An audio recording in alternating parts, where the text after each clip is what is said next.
un nuevo sismo de intensidad limitada, hay que decirlo, para los terremotos políticos que estamos sufriendo estos días. Se vivió hoy en el Congreso con la decisión del presidente del Parlamento, Daniel Salaverry, de salir de la jefa de gabinete, despedir a la jefa de gabinete, Patricia Robinson, el oficial mayor del Congreso, porque no se había trasladado el expediente de César Inostroza. Le damos la bienvenida a Jorge del Castillo, porque claro, lo otro es que acaba de confirmar el Poder Judicial que Inostroza tiene un impedimento de salida vigente. Desde julio, creo. Así que independientemente del retraso en el Congreso y de cómo esto se resuelva, eso está vigente completamente. Sería una fuga si es que Inostroza sale del país. Digamos, son dos circunstancias, ¿no? La primera es por qué no se remitió con celeridad el documento, del 4 al 16. Y si no hay la denuncia del señor Pacori, que no pasaba nada, nos quedamos hasta cuándo. Hay una primera infracción. Ahora, lo otro no se sabe si se fugó o no se fugó. Hasta este momento es una especulación, ¿no? Vamos a esperar, el impedimento existe. ¿Puede haber salido por otra frontera? Puede haber salido perfectamente. Se está hablando mucho ahora, sobre todo desde el lado de Fuerza Popular, de que a diferencia en todo caso del caso de Ollanta-Humala, el hecho de que Keiko Fujimori termine eventualmente en una prisión preventiva o detenida un buen tiempo y parte de su entorno, como estamos viendo, tiene pues un impacto mucho más fuerte en el Congreso, siendo ella la jefa de oposición. ¿Cómo está ustedes, los parlamentarios, viviendo ahora esta situación? Evidentemente lo penal es lo penal y tiene un curso, ¿no? Sí. Pero la influencia política es innegable.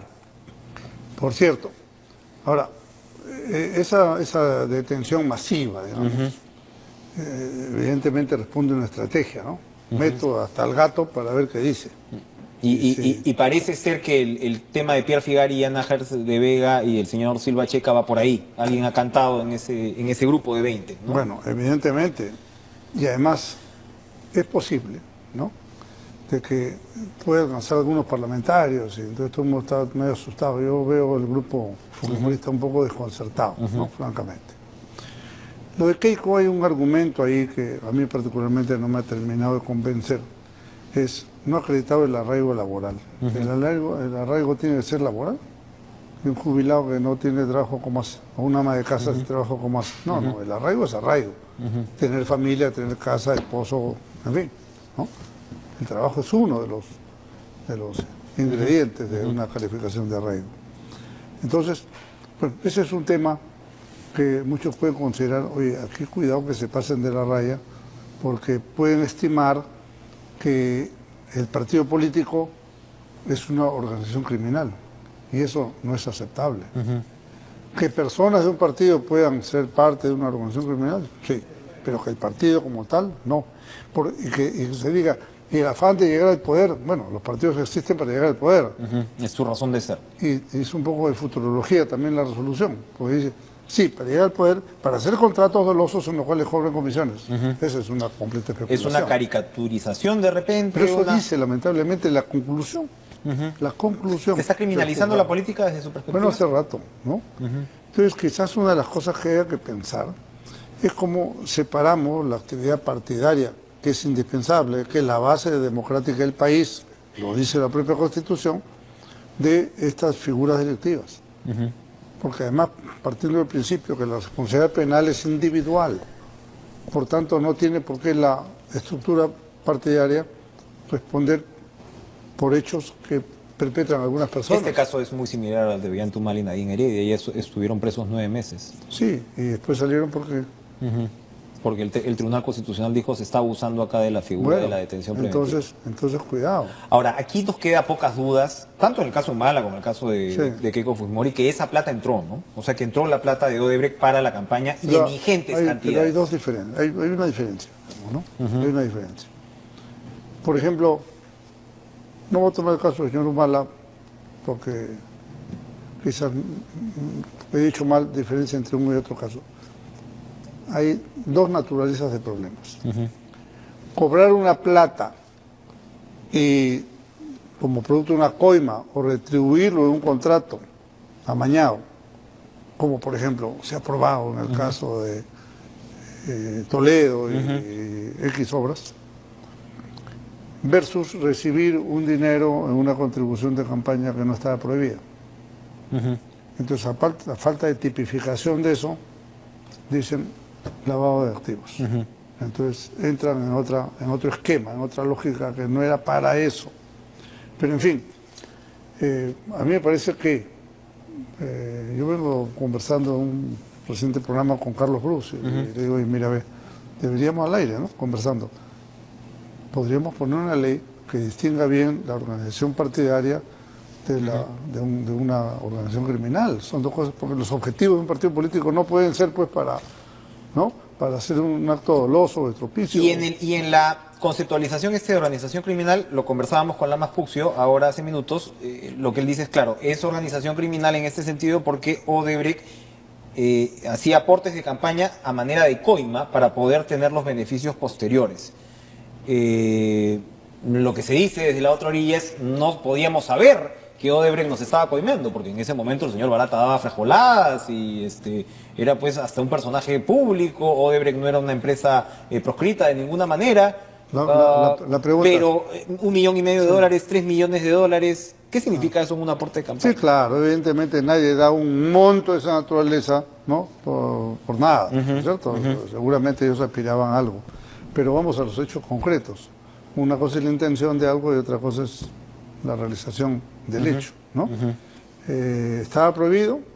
No estaba prohibido. Más bien habría que legislar que solamente se puede financiar hasta tales montos y todo fuera de eso puede ser delito X. Entonces lo tipificamos como delito de un financiamiento ilegal. José Domingo Pérez, ustedes de la Comisión de Defensa lo están citando a Domingo Pérez, al fiscal que lleva este caso precisamente por apología de terrorismo en este evento que él asistió a México, donde se refirió al terrorismo o a Sendero Luminoso como guerrilleros y se refirió a una guerra civil. Pero esto lo dice él en un contexto en el cual reconoce algo positivo en el gobierno de Fujimori, es decir, se derrota en este caso a la subversión. ¿Aplica una figura como la de apología en un caso como este? Dijo se derrota a la guerrilla. Claro, pero lo dice, pero... De la guerra civil. Tuvo cosas buenas, dice Fujimori. Por ejemplo, bueno, se derrota... pero está bien, pues que diga, ese es su concepto. Pero eso no es lo cuestionable. Lo cuestionable es cuando él define guerrilla y guerra civil en boca de un fiscal. No es un X persona que no sabe, una persona desavisada, no tiene por qué saber probablemente la diferencia. Pero un abogado como yo, un periodista como usted y un fiscal como él, creo que no tenemos mucho espacio como para equivocarnos en una definición de ese tipo, ¿no? El fiscal de la Nación, Gonzalo Chávarri, también va a ir y él ha tuiteado con un hashtag terrorismo nunca más. ¿Esto no se podría interpretar como que ustedes le están dando a Chávarri una excusa para poder remover a Domingo Pérez de su cargo? El señor Chávarri, si lo quisiera remover, no necesita ninguna excusa del Congreso. Es más, entiendo que el propio Ministerio Público le ha abierto una investigación. Luis Landa incluso, el fiscal. Entonces, nada que ver con el tema. No es nuestro objetivo eso en absoluto. Pero ¿no le parece que el Perú necesita de un fiscal? Oiga, señor, ¿qué quería usted decir? En todo caso, rectifíquese y cierre el incidente. Pero no me vengan con que hay gente atrevida. Que no vaya, ¿no? O sea, el Perú puede ser, digamos, primero, hay intocables. O sea, cuando son apristas, no hay intocables. Cuando son, no. Pero cuando son un grupo de personas, esos sí son intocables. Se está haciendo circular incluso en redes algo que dijo Alan García en el 88 sobre la mística senderista, incluso en la, digamos... sí, está bien. Y fue muy criticado por eso. Y después lo explicó. El señor, no hay que tocarlo. No, yo creo que, yo garantizo, señor Chávez, que él será tratado con respeto en la comisión. Y lo que queremos es lo que el Perú merece, una explicación. Hay mucha gente ofendida con esto, los familiares de los asesinados, ¿no? La gente que ha sufrido de las hordas terroristas. ¿Cómo no se va a sentir ofendida por estos comentarios? ¿Qué dice Jorge del Castillo sobre estos tambores de guerra que vuelven a sonar sobre este supuesto golpe de Estado? Usted ha elaborado, ha respondido a lo que fue unas declaraciones del Premier la semana pasada y usted ha dicho que un cierre del Congreso en estas circunstancias sería totalmente inconstitucional. Pero lo que yo entiendo hasta ahora es que el Congreso o que el Ejecutivo dice en todos los idiomas que no va a cerrar el Congreso. O sea, claro. hay una... Pinochet también decía que él no iba a dar un golpe. ¿Cree que Martín no, Vizcarra yo no estoy... ahora se va a embarcar en una aventura así. Lo que quiero decirle es que no aceptar una cosa no quiere decir que no va a suceder, ¿no es cierto? El señor, en este mismo sitio donde estoy yo sentado, el presidente de la República le dijo que estaba conforme con todo. Y 4 días después dijo que no estaba conforme. ¿Qué quedamos? Pero usted sabe que... Le doy el mérito de que usted le pudo sacar esa conformidad. Yo siempre les digo que hay que pensar bien sus respuestas, pero usted también sabe, Jorge del Castillo, que en realidad lo que ha ocurrido es que más que el tema de la bicameralidad como tal, el presidente terminó rechazando la posibilidad de que los actuales congresistas se quieran reelegir. Entonces, uno estaba amarrado con lo otro. ¿No fue demasiado lejos el Congreso al introducir esa salvedad? No, yo creo que él ha puesto 2 argumentos. La falta de paridad, eso como lo resolvía con un proyecto de ley, acá está mi propuesta de paridad. Y el tema de la cuestión de confianza, dijo. La cuestión de confianza me parece correcta la posición del presidente, yo creo que eso era una especie de contrabando metido ahí, yo no estoy de acuerdo con eso. Además, nadie lo había pedido. Pero lo que se dice mucho es que en el fondo pues de este tema está el decir, claro, ellos quieren bicameralidad porque están diciendo, es una nueva institución, entonces los de ahora se van a poder reelegir. El tema es que este referéndum está haciendo un plebiscito casi sobre el Congreso actual. Ya, pero vamos a ver, vamos por partes de cucharada. En primer lugar, la crítica del gobierno o de un sector de la población es a la mayoría parlamentaria. Y por la mayoría parlamentaria todos los demás pagan la cuenta, primera cuestión. Segundo, ¿es viable legislar en función de personas? Que es lo que en este caso sería la intención. O sea, sería una ley con nombres propios. 130 nombres propios. Todos pueden menos estos. Eso tampoco es correcto. Tercer argumento, si me permite. El Senado precisamente era la Cámara revisora de esta Cámara de gente nueva, ¿no? Que tiene todo el derecho a participar, por supuesto. Por eso que nosotros apoyamos sin problema el tema de la no reelección, porque entendíamos que había un contrapeso en el Senado.